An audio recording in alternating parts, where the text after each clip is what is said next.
বর্তমান পরিস্থিতিতে ভারতীয়দের বিশ্বকাপ ফুটবলের সম্ভাবনা।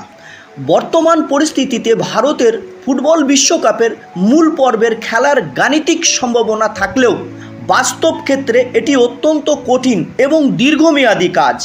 তবে ফিফা বিশ্বকাপের দল সংখ্যা 48 থেকে 64-এ উন্নতি করার পরিকল্পনা এবং এশিয়ান দেশগুলির জন্য কোটা বৃদ্ধি পাওয়ার ভবিষ্যতে ভারতের যোগ্যতা অর্জনের সুযোগ অনেকটাই বাড়তে পারে। বর্তমান সম্ভাবনা ও বাস্তবতা। কোটা বৃদ্ধি। ফিফার নতুন নিয়মে বিশ্বকাপের দল সংখ্যা বাড়ানোর ফলে এশিয়ান ফুটবল কনফেডারেশনের সরাসরি খেলার কোটা বৃদ্ধি পাবে, যা ভারতের জন্য নতুন দ্বার উন্মোচন করতে পারে। বাছাই পর্বের বাধা। বিশ্বকাপের বাছাই পর্বে ভারতের সাম্প্রতিক পারফরমেন্স খুব একটা সন্তোষজনক নয়।